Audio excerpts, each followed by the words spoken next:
the most weighted workshop of today, given by Holly! Yeah. And the workshop title is How to Give a Funny Tall-Tale Speech. Holly, please. Thank you. Oh, good afternoon, everyone. You have no idea how happy I am to be here. I thought I couldn't make it. Because what happened this morning, I was getting myself ready, and I walk out, getting ready to come here, and suddenly, someone came over and offered me 3 candies. So I say no. And then next thing I knew, they kidnapped me. So technically, suddenly I felt that I was lifted halfway mid-air, and then head first thrown into the back of the limousine. They tie me up with some kind of rusty wire, cover my eyes, blindfold me, put some cotton in my ear so I don't hear what they're saying, and I think they drove me somewhere. I couldn't really know what I was going. I was just kind of banging around, asking for help, begging for mercy. It felt like a short ride, but it felt to me like a million years. And then eventually the car stopped, and then I was carried and forced to walk downstairs to a really cold basement.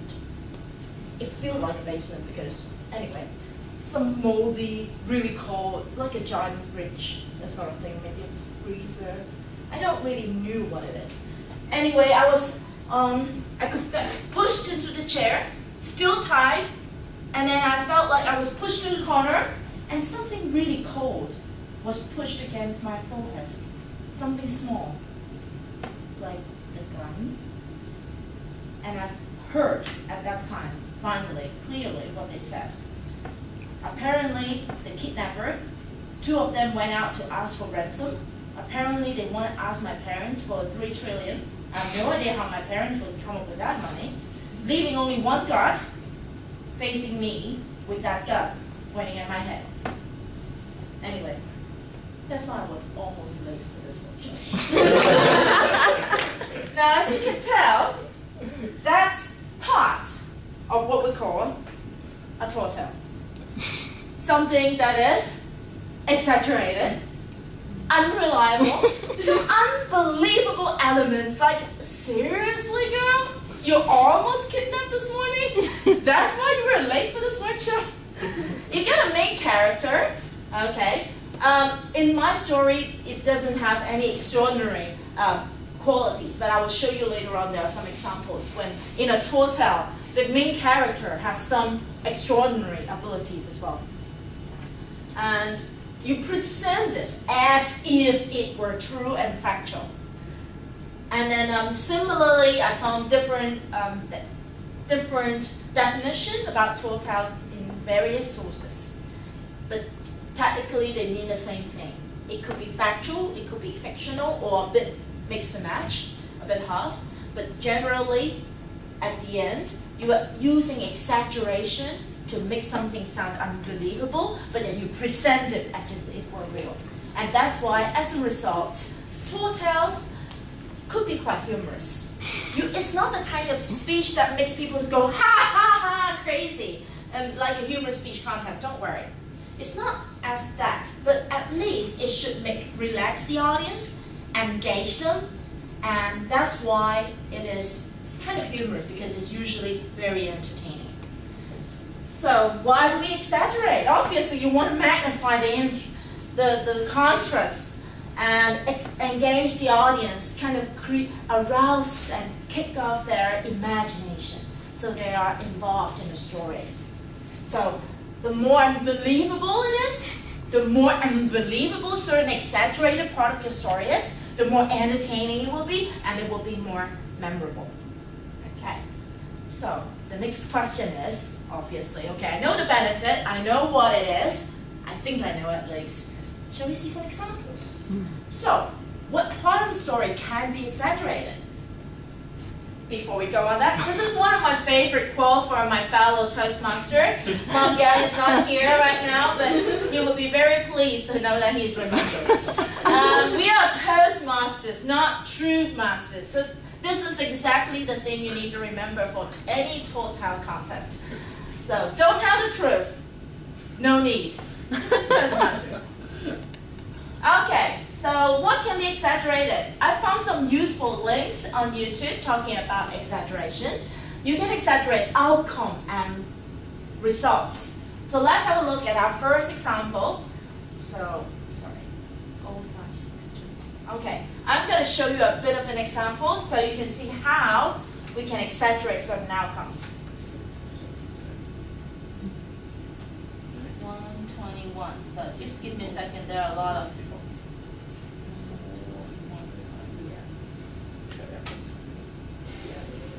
Oh, sorry.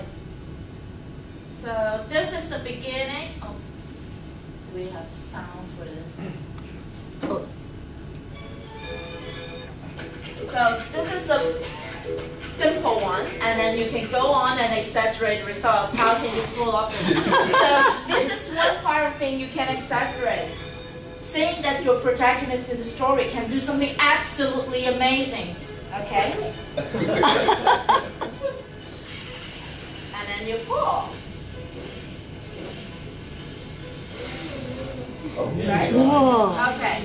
What else? So if you apply it to a damsel in distress and a hero comes out to rescue the princess, you can add a lot of things to make the hero look really heroic. Okay, so you can apply this. So what other examples do I have for you? For example, let me see. Right here. And exaggerated behavior. What does that mean? Okay. So should I? Oh, there you go. One minute.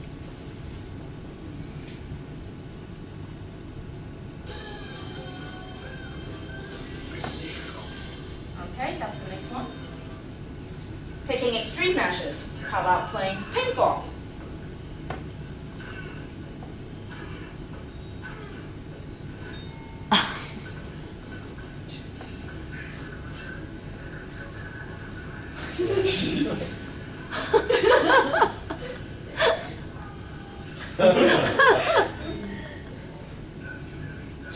It's actually an advertisement. Oh, Yeah. It's just an ad for beer. But it's a similar thing you can approach. And what other things? So exaggerate outcome, exaggerate behavior. You go over the top for a very simple task. So this is one thing you can exaggerate. The third thing, how about reaction to certain things? So performance beyond belief. You can't believe that people can actually do this.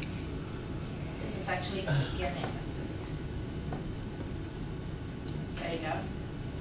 So a lady had a problem with her car.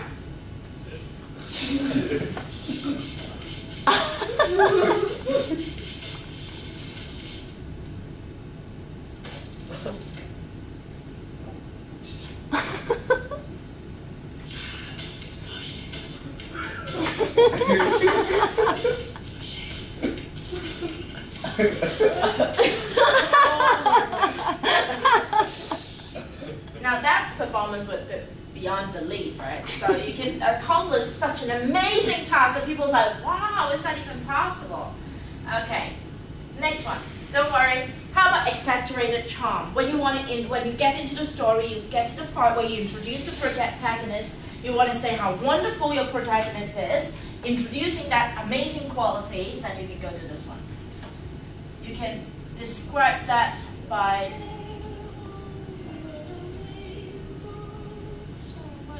Oh, there you go. This one. Maybe here.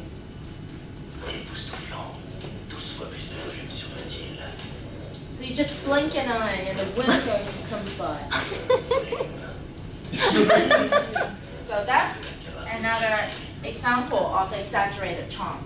And earlier on, when I said, another example is there could be exaggerated qualities for the protagonist. This is actually a copy of my script, my first tall tale story for Battle of the Boots. And I was thinking, what kind of, this is a whole story based on one event, fighting for a pair of boots with someone in the mall. And I was wondering how I can portray the protagonist with some extraordinary qualities. So I said, she can breathe and smell discount. So the bigger the discount, the stronger the smell, like durian. And then, so the thing is, you just need to take a whiff. 30% off right there. Oh, 90% off. That sort of thing. So this is something you can add on to the story to make your protagonist more special. Now, this is your turn. I have 2 practice for you. And 2 practice would allow you to, I'm going to give you 2 settings. Okay, so everybody will have a chance to speak. But for the first practice question, you can have a look at this trailer.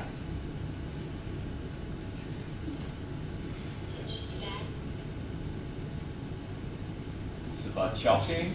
Yeah, that's the there you go. So I need to show you this.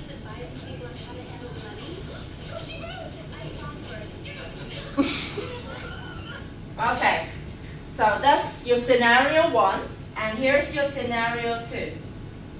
Your scenario 2 is this.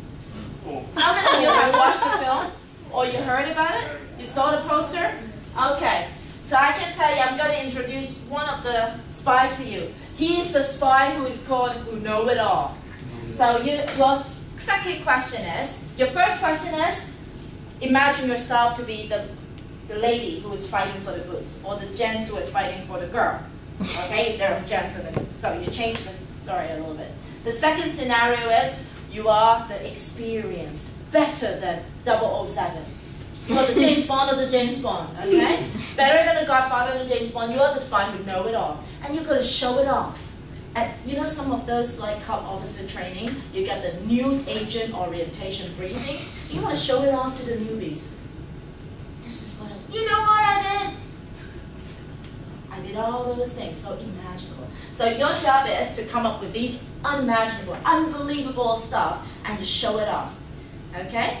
So how about I say 3 to 4 person in a group? There should be about 4 groups here, okay? And I would let you choose. Maybe one of you choose the topic 1, one of you, another group choose the topic 2. I will give you a chance to get together and come up with some ideas. Pick 1 speaker, and then we have 4 speakers to do it. Just 1 minute. You only have 1 minute to do that. Okay, 1 minute stage time. Okay. So let's get into group, shall we? Would you like to? Now, if you would like to hear some real examples, you're gonna go and watch that movie. He mentioned a lot of things: how he killed, how he tried to intimidate that fat new spy who just got into the field. I remember one example. He said, "I am immune to 376 kind of poison." That's just one example of how good he is. But the rest, you're going to watch that film. I swear it is a very entertaining one. Now, to end my session, I actually would like to give you a little bit of an example. I used my Battle of the Boots as a demo, and this is how I extend the fighting for the boots scene. First part, the boots are mine. So I was kind of, those in brackets are my reminders for the action. And then, no, they're mine. I saw them first, and you need to show the fire in the eyes and exaggerated body action. It's like this. It should be very intimidating. Then you have the dun dun dun dun dun dun dun, dun and you twist around in a circle, and then you do a bit of the kung fu thing, and then the Wong Fei Hong. So, and then I said, "Hey, LB Back's over there, go!"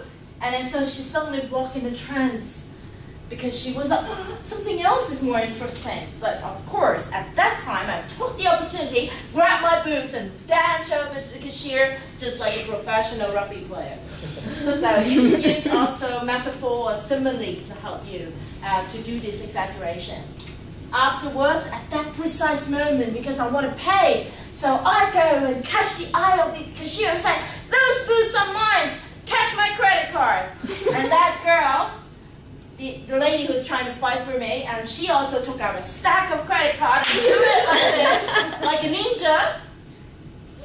And eventually the poor girl was pinned on the wall, the poor cashier, like a dead butterfly. So this is how you can dissect. Instead of just fighting, you prolong the fighting scene, add a bit of the drama in it, exaggerated movements, and maybe some movie elements from different places you've heard. Then you've got a big part of the fight. Yeah. But in the end, I would say total, they should be humorous, they should have a lot of exaggeration, action to make it funny, stretch out your arm a little bit, and laughter, that should bring the audience laughter, and it has a good story. Then the last point I got to you is from Mark Twain, never let the truth get in the way of a good story, but twist it and expand on it, exaggerate it, make it crazy, and then the best line will win! Yay!